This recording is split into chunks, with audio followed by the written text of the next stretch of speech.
Are you tired of going to meeting after meeting after meeting, and your son or daughter still isn't getting the education that they deserve? Well, today's show is going to be for you because we're going to be cutting out all that confusion about what's mediation, what's a due process complaint, what's a state complaint, how do you file a systemic state complaint, and all of those more formal resolution processes that a lot of times people are confused about and not really sure of which one is most appropriate in their situation. So I am Charmaine Turner. I'm a parent and advocate. I'm also the host of our weekly show, The Art of Advocacy. And today we are so lucky because we have the founder and the director of the Advocacy Institute, Candace, and I got to make sure I say your name right. Say it for me. Candace, how do you say? Cortiella. Cortiella. Thank you. Thank you. I always mispronounce it, so I didn't want to do that today. So welcome, and I would love for you to be able to maybe share some other background with us in how you got started in this advocacy journey and what were some of the reasons that you founded the Advocacy Institute. Okay. Well, thank you so much for having me. A little background. Yeah, I've been working in the field of disability rights for about 25 plus years. I spent about a little over 15 years in the retail world. And then when my daughter was identified and found eligible for special education, I decided to figure out what this was all about. And as so often happens, that one thing led to another. I was trained by my Parent Training Information Center on IDEA, and then the next thing I knew, I was training for the Parent Center. And then I went to work for the National Center for Learning Disabilities. I am located in metropolitan Washington, so I went to work for NCLD as a public policy associate and worked on the Hill, worked on the 1997 reauthorization of IDEA. I then went to our local public television station, WTA, and started the website LD Online, which has been around for over 20 years. It went online in 1996, and I think it's still there. And when I left there in 2000, I founded the Advocacy Institute with the notion of providing information and resources to parents and advocates.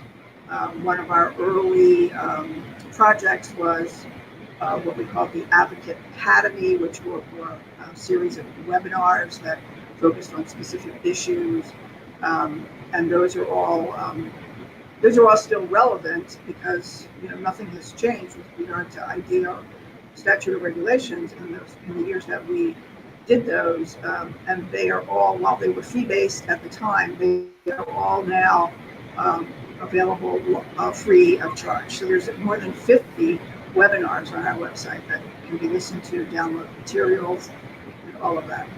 Then over the last couple of years, I've started a couple of other projects, one being IDEA Money Watch, which is a little project we started when the Recovery Act started to try to keep track of the additional monies that were provided to states and local school districts through that huge stimulus bill that was passed. And then more recently, in 2014, we started this IDEA State Complaint Resource Center, which we're going to talk a lot about today. So that's pretty much where I am. My daughter, of course, at this point is grown and is expecting our second grandchild in February. So I'm a new grandma and very excited about number two. Yes, that's fun. I've got 4 grandkids, and they do keep us hopping, and I'm hoping a little bit younger too. I don't know. Exactly. So I know we have some resources that I'm going to share with people. So I wanted to let them know that if they want to get some of the resources that we're going to be talking about today, they can just type the word resources in the comments, and my handy dandy IEP bot will give you an automatic reply with the link to the resources. So just type in resources and you'll get that. Um, do you want me to pull up that first part from Cadre, Candace, or? Yeah, guide to dispute resolution processes. Yeah, do you want people to see that? Yes. Okay. Yeah, we wanted to start off by just doing a relatively quick overview of the dispute resolution options available under IDEA. And this nifty cadre, which is the federally funded center that provides information on dispute resolutions under IDEA, which is one of my very favorite resources when it comes to this topic, has this little chart. And all of these things are also linked to inside of our IDEA State Complete Resource Center. So there's lots of different ways to go about finding them. So this gives you a thumbnail of the different options available. And they've also included on this chart IEP facilitation, which is not required under IDEA, but is something that's been growing in popularity across the states. So they've added that to give you some information on that. What I wanted to highlight quickly were a couple of key differences between written state complaints, IDA written state complaints, and due process complaints. And due process is, for whatever reason, I'm not sure what, it is the dispute resolution of choice, which sometimes difficult to understand given the enormous burden that taking on a due process carries with it. But some of the key differences between due process and written state complaints is that there's a difference in the statute of limitations. In other words, how long it has been since the violation or violations that you're going to allege have occurred. The due process statute of limitations is 2 years, whereas the written state complaint process is 1 year, unless, of course, your state exercises their option to extend that timeline. But from a regulatory perspective, the state complaints have to be limited to a violation that occurred within a year. So you do have to take that into consideration when you're looking at what process you might choose to utilize to go about. The success rate between these two options is substantially different. The success rate of written state complaints, about Cadre finds that in their analysis of written state complaints result in findings of noncompliance in the LEA that's being complained about. Versus due process complaints, there's limited data on the findings with regard to due process. But one study done in Illinois a few years back found that parents lose 70% of the time on due process. It's not a good record for parents to prevail access. And the other important thing to note is that very few exceptions going against a school district does require by an attorney, which becomes very expensive. So there's that consideration. Whereas filing a written state complaint with your state education agency doesn't require any more guidance, and that, of course, you can certainly citation, but they were intentionally a relatively adversarial-free, easy way for parents to resolve. Just to give you an idea of how expensive a due process complaint can be, I'm sure you all, everybody who's with us today, the recent Andrew Supreme Court decision. After that decision, and then went back to the district to settle it, the family was awarded $1.3 million by the school district. So that was their reimbursement for their attorney's fees and their private school tuition that they had paid out of pocket during the time that they were pursuing the due process. So I'm sure that's not the average, but it gives you an example of how expensive these kinds of procedures can be.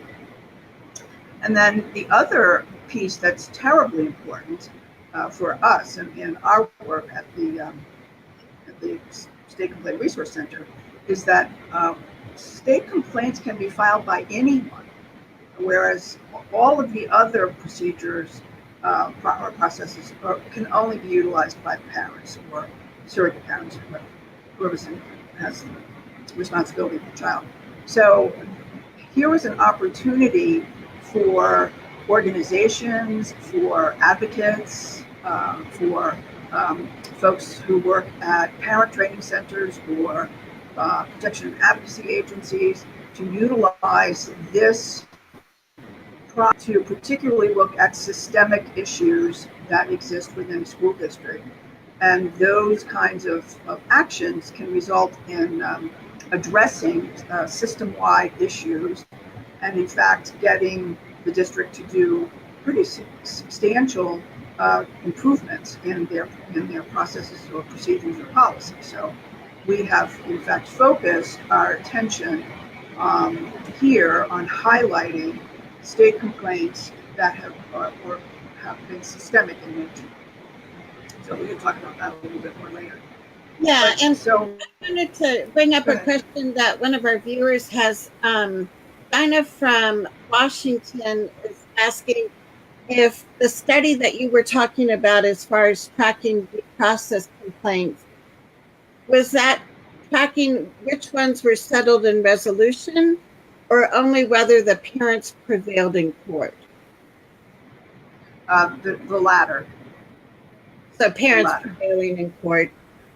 Right, yeah. Right. And, and it gets kind of dicey when you even try to do that kind of analysis because, it's not at all unusual for as some people call it, for the due process officer to split the baby. In other words, find in favor on some points in favor of the parent, in some points in favor of the school district. So, a lot of due process cases aren't settled in a clean manner with regard to proof of data. So there's that issue as well. Right. It's an interesting question about the resolution session. I wrote a few years ago. I wrote a guide. It's on our website. We downloaded mediation. I wrote it in conjunction with the attorney who manages the Child Law Center at Duke Law School. School reference about those two specifics. The cadre data analysis has shown that of late, the use of resolution sessions is declining. So, this was a very clever idea that was cooked up in IDEA 2004 reauthorization. And it seems to, in some ways, be fading in popularity. And it's also, quite one-sided because resolution sessions are only required when parents file the due process. They're not required when the district files the due process against the parent, which happens. So. Well, and one of the things, and I don't think there's any research on it, but just from my experience, it seems like when I've been working with parents in smaller school districts, they're less likely to want to have a resolution meeting or session because they've already pretty much talked to everybody that has the power and control in the district. Versus when I've Right. worked with parents in larger districts, they might not have worked all their way up to the director of special ed. So sometimes what I found, and like I said, there's no statistics, but is that parents in larger districts sometimes find it can be helpful to file for resolution because they finally get to talk to the top person there, in the district. But I don't know. Right. Right. Yeah. Yeah, that's a good point. So, and again, getting back to the fact that in spite of some of the favorable characteristics of using idea state complaints, due process complaints are still the dispute resolution of choice. I'm not exactly sure why that is. I have a suspicion, and this was one of the reasons that motivated me to start the Idea State Complaint Resource Center, and that is that too few people know about the state complaint process. And so, the default is due process. So, for example, in the latest year that we have data for, which is school year 2015-2016, there were almost 20,000 due process complaints filed across the country versus a little over 5,000 written state complaints filed. So it was almost 4 times the number of due process complaints filed as written state complaints. Now, a lot of due process complaints, of course, don't become fully adjudicated hearings. So there's a lot of settlements through resolution sessions or whatever. So that's not to say that there was almost 20,000 hearings, but the use of that option is substantial.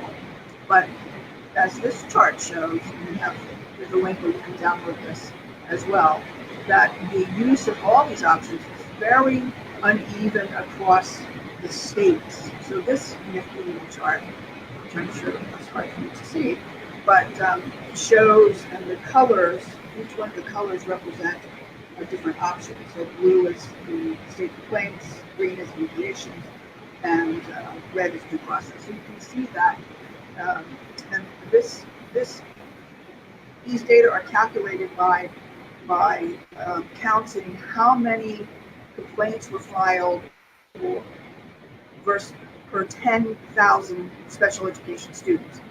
Cadre does the data that way because that's the way it can be compared across states. Okay, so this is not sheer numbers of filings, but filings per 10,000 students. Okay, so you can see that there's vast difference in the numbers per 10,000 students, and in fact, one thing that has always been curious to me since I've been looking at these data is the substantially higher use of all the resolution options that occur in the northeastern states, Connecticut, Massachusetts, New York, always very, very high.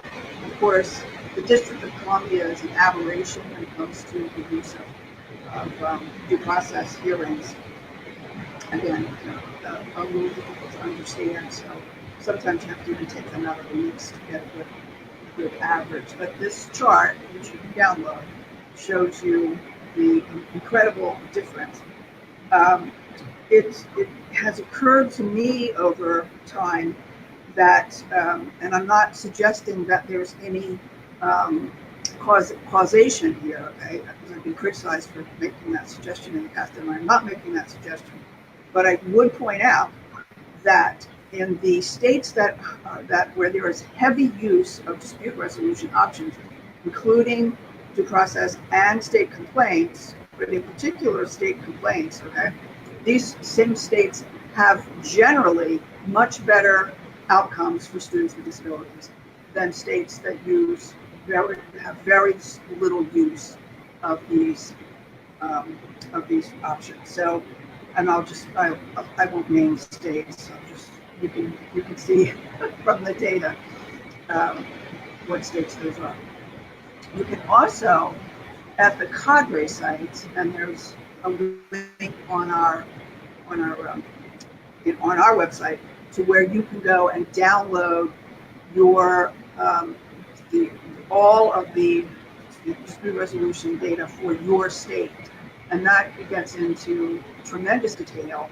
Will in fact give you information like the question before, where how many due process complaints were settled through resolution agreements, how many written state complaints were filed in your state, and the written state complaints resulted in findings of non-compliance. So you can see for your state how that is working out favorably to parents. So I encourage you to go and look at that, and because it's very interesting data. I happen to be a little data crazy person, but I find it very intriguing. I was doing some work with the California attorneys who practice on behalf of parents, and was looking at their data, and real California writes 37% of the nation's due process complaints, which they certainly don't educate 37% of the nation's kids with disabilities. So they're very much into due process complaints that do not get fully adjudicated in California. So they bubble up the data tremendously. So again, I wanted to talk a little bit about why we started the IDA State Complaint Resource Center back in 2014, and it was primarily to provide information in the hopes of encouraging judicious use of the complaint process, and to highlight how it can be used to address systemic issues, because we feel that it is an underutilized tool for improving compliance and quality of special education programs. I was just talking with something before we went on with you about this report that just came out today, an audit that the Kentucky Department of Education did in a school district in their state, which is 88 pages long and had uncovered tremendous violations of IDEA. And they start out their report by saying that one of the things that prompted them to undertake that audit was complaints that they received about the district's use or misuse of response to intervention. So, you can really have an impact in a variety of different ways by using the state complaint system. That will never happen by using the due process system or mediation or any other one of the options. So that's why we've put a lot of time and energy into building this resource for you. So Candace, I can go scroll through here a little bit if you want to tell me, like this is the beginning of the tab about the State Complaint Resource Center, but are there other things that you want and I can point out to people? Yes. And I was going to do that a little bit later. Okay, that's fine. That's fine. Yeah, first I need to show the second chart, which is only written state complaints filed per 10,000 special ed students. To here again show the difference across states in the use of just this one option. And these are all available on our website too. So it's interesting when you look at this that here again, this is for 2015-2016. So the rate per 10,000 students ranges from a high of 34 in Massachusetts to a low of 1.2 in Kentucky. Interesting that we just talked about Kentucky and how this complaints drove their audit. So the national average is just under 8 complaints. So that means nationally, the average is 8 complaints per 10,000 special education students per year. Okay, and these are complaints filed, not complaints with findings of non-compliance. So again, another look at the unevenness of the use of this option. Okay, so a couple of other things before we take a little tour of the website. Again, as I alluded to, we feel that special education advocates and attorneys are in uniquely positioned to recognize issues of systemic going on within a district or across districts in which they practice. And one really wonderful example is a case that we feature on our website, which was a systemic complaint filed against Upper Arlington School District in Ohio. It's a district outside of Columbus. And this we have on our website, because of the generosity of the attorney and the advocate who wrote this complaint. We have the complaint itself, we have the state's investigation, and we have a podcast that we did with the attorney and the advocate. And you will learn that it was that advocate who noticed that this theme that she was hearing across parents about the use of response to intervention to delay or deny a evaluation or referral for evaluation for special education. And so she talks about how probably the hardest part of putting this whole case together was convincing the parents to become part of the case. And there's a civil variety that parents don't want to stick to something, but by coming together to do this complaint, they were able to prove behavior of the district was systemic in nature, and therefore the state investigated. And ultimately, they got a very good outcome. There was changes made at the district level, and that resulted in change in the podcast, and how pleased they are to be able to report that credible corrective action taken, and the district went about that corrective action, in a manner of honest and sincere effort to truly have made changes. So it's a lovely story of exactly what we're trying to promote here. The use of state complaints. Right. And we have a couple of, yeah. Diana had another question. Go ahead. She said, what's your general feeling regarding attorneys specializing in special education and whether they're part of the equation, and why parents are often likely to file due process as opposed to filing a state complaint? Right. Well, I think the answer is rather obvious. No. Well, go ahead. Attorneys are there to practice law, right.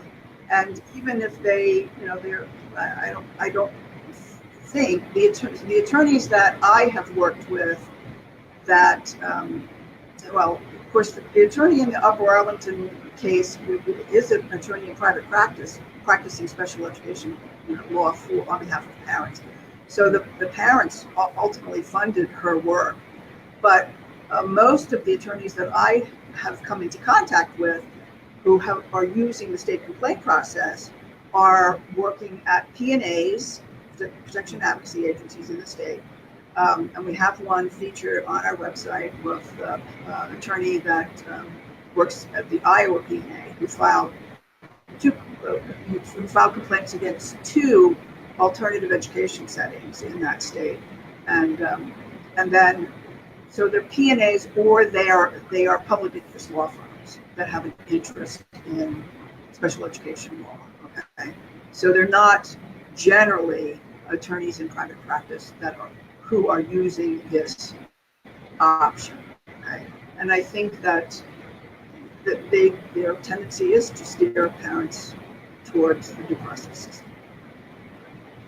I'll leave it at that. Yeah, and I think as an advocate, I kind of do the opposite because I know it is terribly expensive, and unfortunately, how the IDEA, procedural safeguards are and the resolution processes, parents do have to have money in order to, exercise their rights. So I really try to encourage parents to use other processes, such as mediation or a state complaint. And, it depends. I mean, some situations are where you really want to have that legal ruling from a hearing officer. And then if you don't win, you proceed and appeal to a federal court. But it is terribly, I know when my son was 3, we filed for due process over the least restrictive environment for him to be able to go to a community preschool. And luckily we were able to settle that mediation. And, I consider myself a pretty strong, knowledgeable parent. And there were many days where it was like, I don't know if this is worth going through all of this turmoil to get things resolved. So, parents need to know that not only financially, but just emotionally, to go through those years of, court battles can be really hard. Right. Yeah. We do have to keep in mind that there are things that for which due process complaint can be used, or with a state complaint. And I guess the one that would spring to mind is stay put. So if placement is the argument, and that's the basis of the dispute, and you want your placement, then complaint is your vehicle to make that happen. So that's one reason why. Right. I think that would be the tool of choice. But getting back to the role of advocates, who are working across the district, like this advocate in Ohio does. It's very easy, I think, to see when the district has a systemic issue going on. And in fact, she told me early on that, once she saw this practice happening over and over again, she actually went to the director, special ed director in the district, and said to her, "I think you've got a child find problem." And so that was an unfortunate choice that they made, because then she went on to organize the parents, engage the attorney, and write the complaint. So, I know some advocates. One who helped us build this website and is featured on a podcast that we have online, who actually writes a complaint, and before she files it, she sends it to the district and says, "Here it is. Have a look. Let me know if you want to talk. If not, it'll be on its way." So there's a strategy that some advocates have used, and I've used that strategy with my own, as a matter of fact. So I just want to mention briefly some of the systemic issues that kind of pop to mind that can be used by the state complainant. Of course, we've already talked about the use of RTI to delay or deny evaluations. LRE would be a very popular thing. I have seen several, we've interviewed and profiled several complaints against these alternate schools that districts set up to send kids to. I call them the out of sight, out of mind schools. And once kids go there, they get next to nothing. It's a part of this Kentucky audit. So these alternative schools appear to be quite ripe for systemic violations of IDEA. And of course, we have reported on several complaints that deal with a lack of attention to those special factors in IDEA: assistive technology, communication needs, behavior intervention plans, functional behavioral assessments, transition services, lots of complaints about, the special ed kids come later because it's administratively convenient. Big source of systemic complaints. Schools is another thing that we've seen some action on. So there's just a few things that would jump out at you. And as I mentioned about this situation in Kentucky, states should use, and the U.S. Department of Education has in fact this, that states should use the findings of complaints against local school district as part of their annual monitoring of local LEAs. So, and states that don't do that are neglecting a rich source of information, especially if there have been lots of complaints filed against an LEA, and those complaints have found to be alleged violations that were found to be valid. So the states should be paying more attention to the violations that are on the basis of the state complaints. There's of course a couple of drawbacks to using state complaints, and the big one for me is few states are posting their investigation reports on their websites. We have identified on our website, I'll show you in a minute, the states that are posting their investigation reports, and this makes it very difficult for advocates and parents to see, first of all, what's going on in their state with regard to complaints being filed against their LEA. And it also makes it very difficult for you to see in advance of filing a complaint if there's been other action on the same issues and or in the same LEA.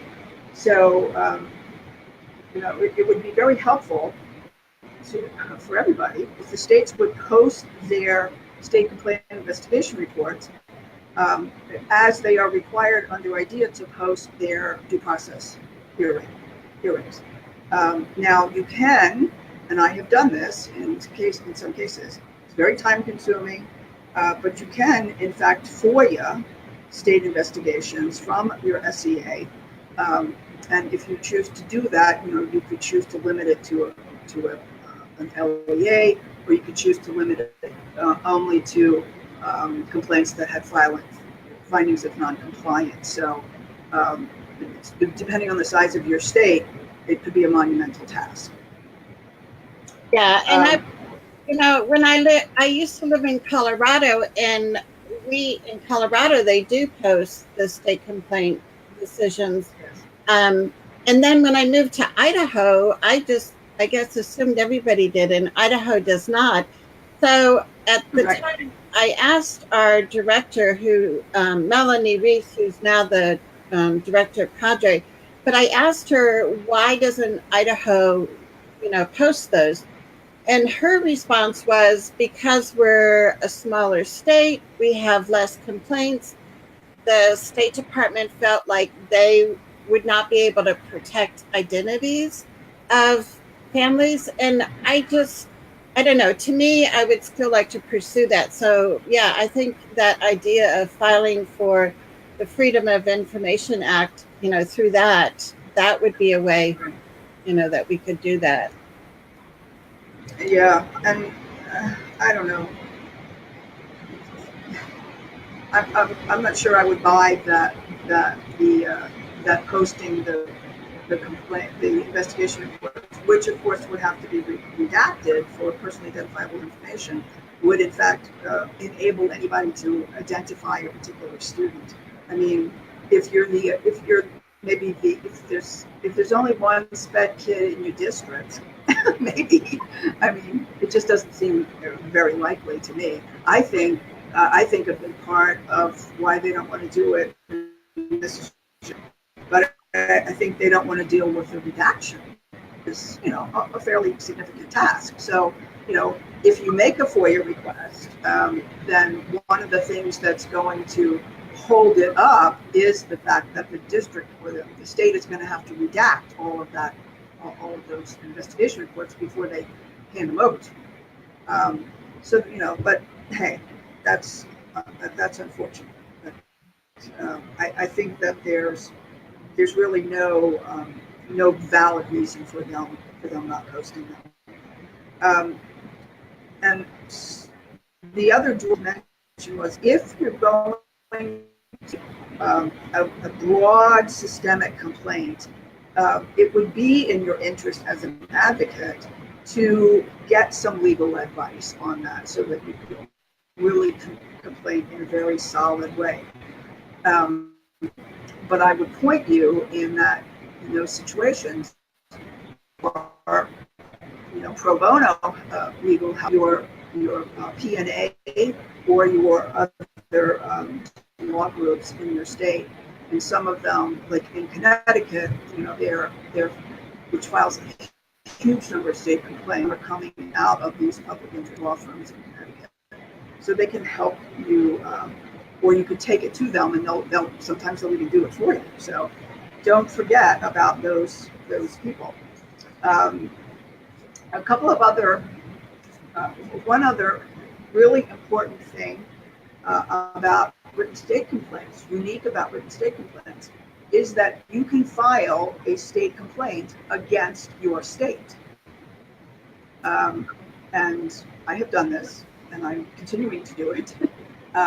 So you can allege, for example, improper procedures in how the state is handling their complaint investigation. I hear from people a lot that they're unhappy with the way their state is handling their investigation of their complaints.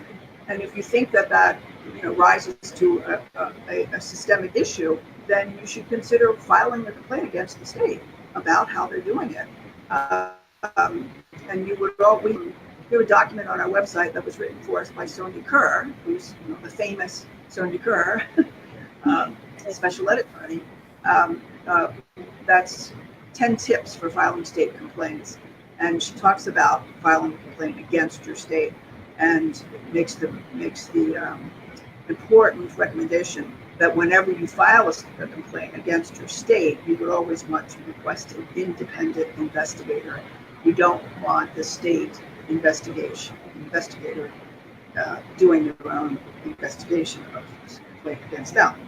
I have and will continue to file state complaints against states for whom I think are doing a completely inadequate job of providing comprehensive stakeholder information about the state complaint process on their State Department of Ed website. So if we can look at the website now, we'll just talk about it. We'll just go to a couple of, like 3 different pages to show people around, and then we'll be done. So do you want me to start here, or do you want me to start on the main page? I want you to go to the tab that's called Basics first. Oh, I'm only going to do 3 sections. okay. In the basics, yeah. Okay. Here we go. Okay, right, right. Okay, so on this page, you have links to just about all the information out there in the universe about idea state complaints, including a 2013 publication by the U.S. Department of Education, Q&A that they did on all the different resolution options. You have links to all this cadre stuff that we've talked about. We have links to videos, podcasts, webinars, and all of the policy letters education has issued that are specific to written state complaints. They have, and some of them have been quite important. For example, one state was trying to claim that the complainant, being the parent or advocate, had the burden of proof, which was certainly not the case. So the department responded with a policy letter on that. So all of that is on that page. The next one I'd like to go to, Charmaine, is the page that has the links, state complaint links. Right. So what we've done here is every State Department of Education website and tried to locate on their website where the information about filing state complaints is located, and then provided a link directly to that place on the State Department website. Now, what you will see on this page is something that I just did a few weeks ago, and that is that in refreshing all of this information, I also a decision to call out states that are doing a really inadequate job of providing information about state complaints on their websites. So the states with asterisks are the states that are not providing adequate information. And if you live in one of those states, maybe I'll hear from you, and we'll try to take some action to improve those situations. And there are certainly states that are doing exemplary jobs that we can point to. I think Virginia does a great job. New York does a great job. So this is not an undoable task. On the contrary, it's relatively easy to do. But it's a requirement of the federal regulations with regard to state complaints that states do a comprehensive job of sharing out this information. It should be on your state parent training information center's website. It should be on your state protection and advocacy website. It should be in various places in addition to on the State Department website. And then the last thing I just wanted to look at is the samples, the sample complaints, right? So here we have, now at the top of this page, you'll see in the second paragraph, those are the states that are in fact posting their investigation reports, okay? And as you mentioned, Colorado is one of them, okay? But then we also go on to say that within these states, even though they're posting them in a manner that is completely useless. And there's various reasons for why they're useless. So we in fact have called out 2 states that we consider to be exemplars in the manner in which they present the complaints, okay? In other words, they're in a searchable database where you can search them by issue or LEA or however you want to parse out the information. So there's a way that not only should this be done, but there's a way that it should be done to make it most useful. And then the rest of the content on this page are links to state reports, state investigation reports. They're done by issue. So in cases you'll see the same report listed several times because there were multiple issues in the complaint. And generally you will see the SEA report, which is the investigation report. But in some cases, we've actually been able to get the complaint itself. So in those cases, we have posted the complaint as well. So there's an example where you have the complaint and you have the report. So, and these are only complaints these are only reports that had findings of non-compliance. And we're not interested in posting reports that have no findings. So if it's on here, the LEA was found to be out of compliance on the issues complained about. So it's helpful to see the complaint and the way the complaint was structured in order to get a good outcome. Well, so, we had Cheryl Poe on recently on the show, and she's with Advocating for Kids that filed that state complaint or against Virginia Beach. And I think they're supposed to be hearing by tomorrow the results. I know the state went and did some in-person investigating, but I think tomorrow's the deadline when they're supposed to hear back.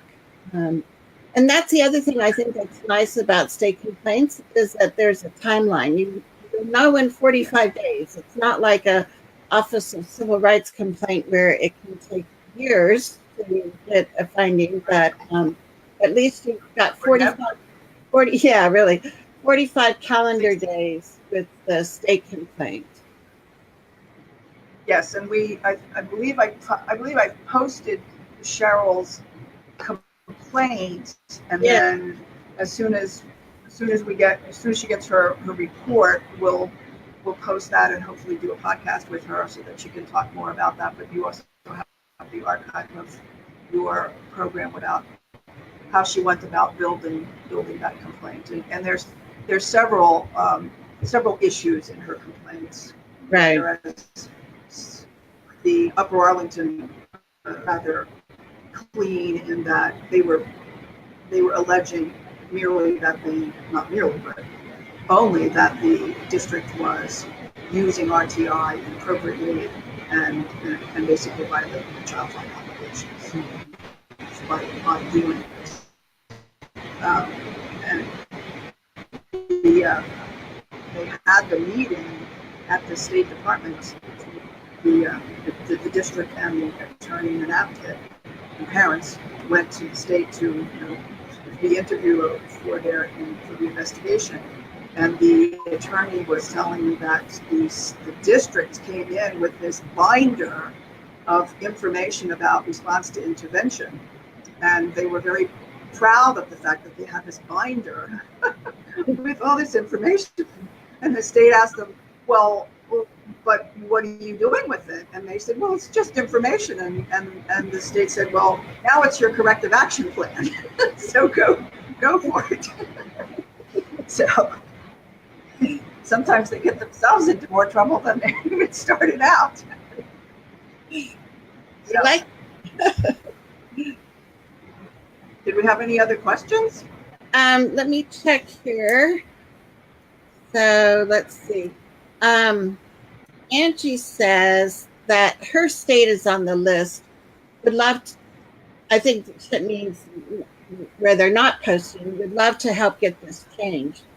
So, okay.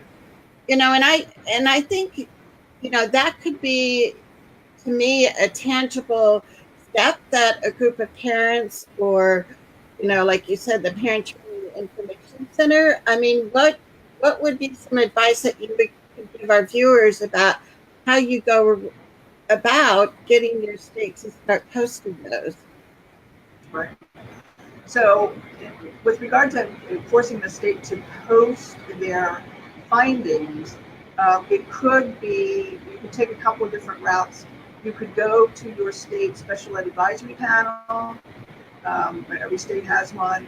And you could ask the advisory panel, because the panel's job, and this is in statute, these panels are required by IDEA, and their job is to advise the state superintendent with regard to special education issues. So and they do annual reports to their state superintendent. So you could go to your state advisory panel and tell arguments for why this would be important and help parents and all that stuff, and ask them to, in fact, take it up with their state superintendent as one of their issues, which would help kind of give it some traction, I think. The other way would be to have your state legislature tell them through piece of state legislation to post that. So there's two different ways that you could go about it, and there's probably more. And of course, if we ever get an idea at the federal level, we'll try here in Washington to get it put in idea that they have to be posted.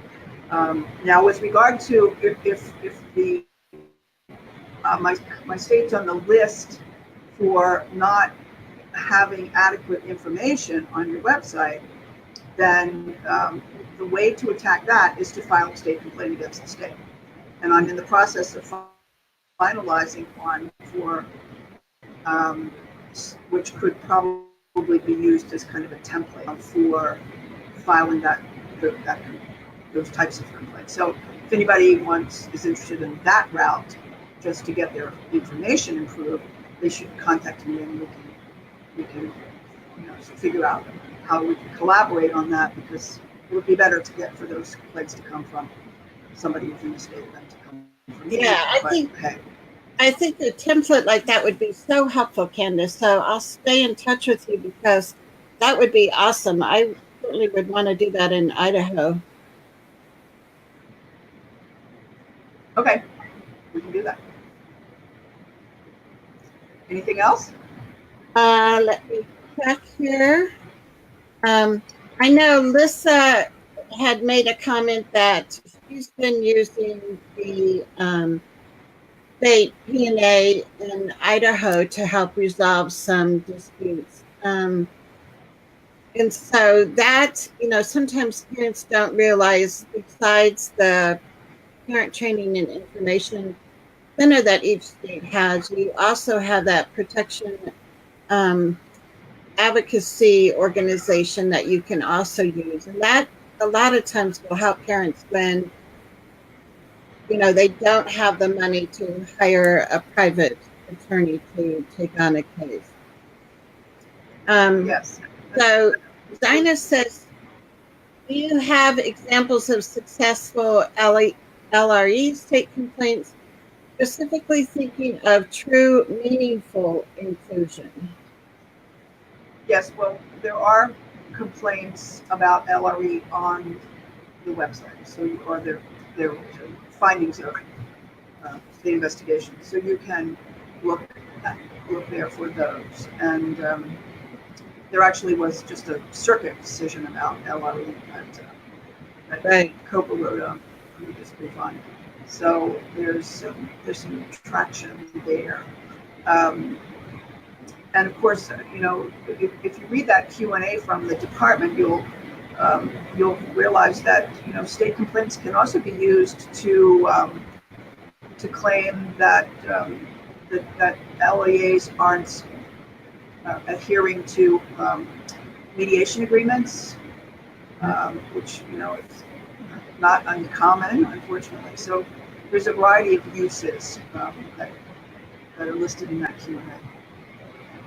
And the other question too is, all of a sudden it went out of my mind, but I know that Sixth Circuit Court decision last week, we had the attorney and the advocate on for that, and I can also put that link in, and so people can look at that, and that, so those kinds of things that are coming out can be so helpful. Like I was talking to Candace before we went on, Denver Public Schools had a state complaint filed against them for having a formula to figure out which child would receive a paraprofessional versus the IEP team deciding that. So that state complaint is a systemic one, and we could be, within a couple of weeks getting a decision from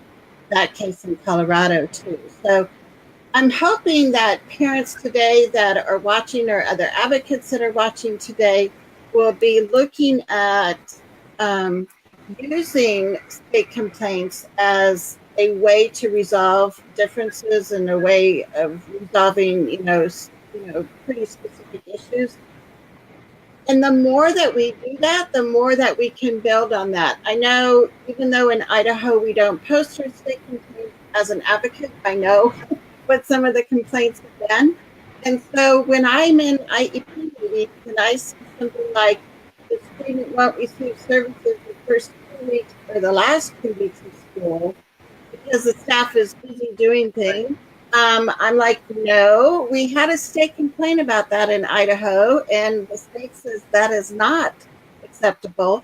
So you do need that information, and it can be really helpful. And the other thing that I really liked on your website too, and besides state complaints, like Candace was saying, the Advocacy Institute has a wealth of information about other things, but I think it's in the basics tab where you referred to that article from Sonia Kerr as far as, yeah, so this article here, tips about using the state complaint process, that's a really good one. And one of the tips that she gives is to make sure that you, if your state does post complaints, that you go and look at what some of the results have been. Like, I was helping a parent in Colorado, and one of the things that we wanted to ask for resolution was compensatory education. Well, when I looked at other complaints in Colorado, almost every single one said, go back to the IEP team and figure out what the compensatory education is going to be. Well, to me, it's like you've just spent meeting after meeting after meeting, not coming up with something. So to say, go back to your IEP team, it's like, so what we wound up doing was, like you had said, is we said to the district, we're ready to file. Are you ready to talk? And we were able to negotiate a settlement with a lump sum of money that the parent could hire whoever they thought would be a good match for their child to receive the compensatory education. So I think actually we got a better settlement that way than going through the state if they were just going to say, go back to your IEP. Right. And I'll just say one other thing with regard to using this system to address systemic issues. There is an advocate in California. I guess I won't tell you who she is, but and she files lots of state complaints. California is one of those states that don't post their findings. She does is the complaint is on behalf of one child, okay, on one issue, but she also at the end of the complaint says, and after you investigate this issue about this child, I'm requesting that you investigate this issue as to see if it is systemic in the district. Oh, good. That's a great thing to add. Yeah. Huh. Yeah. So then, would they be obligated to do that, or would the systemic complaint be a better avenue, I wonder? Well, if you can build it as a systemic complaint to begin with, that's probably the best way to go about it. But still, there's no downs including this that type of a request. And in fact, in reading investigation reports across the states that do post, one of the states, happens to be Maryland, okay, that when they do their investigation reports on about the issue, they actually say to the LEA, here's your two-part corrective action plan. Is the corrective action you must take with this child, and they give them a timeline to do that, and then they say, and then when you finish with that corrective action, which is for you to prove to us that this isn't systemic in your district, your timeline for that. So they actually, the state actually takes it on as a facility of it being a systemic file as such. So, there's an evenness to the way the states go about in their investigation, and I consider that practice as rather exemplary. And to the point you made early on about Colorado, I also consider the Colorado investigations to be exemplary in many ways. So, and then there's others that we could say aren't so hot. Right. And that's what's so great about your website, because people could go in there, and it was Indiana, and remember the second state that you said had an exemplary process of posting, was it Wyoming? I don't remember. But so if people are looking at, creating this in their state, to go look at those other states that are doing it well, because Right. we want to reach for that, not just something that's not going to really be very helpful. So Right. I mean, some states they post them, but they post them by case number. Well, that's no help. I mean, right.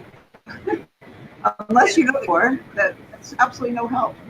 Yes. Yeah. Yes. So that's why we did call out, Yeah. Thank you.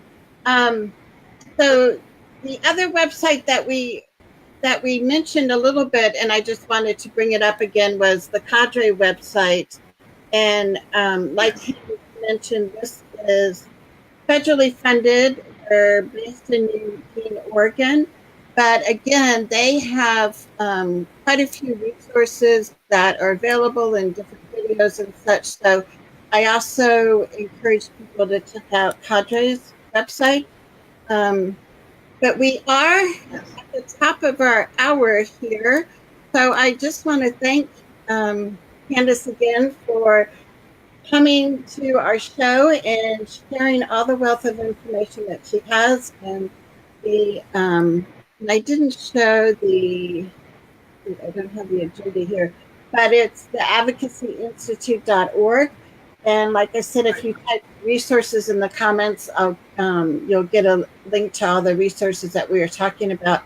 But Candace, thank you so much. And I will stay in touch with you, because I would love to see, an easy way that people in other states can use a template that you can develop, and requesting that those states start posting decisions on their website. So I think that in itself would be like a huge gain for all of us. Absolutely. It was great. Great fun. Pardon? It was great fun. Thank you for having me. Yes. I love it.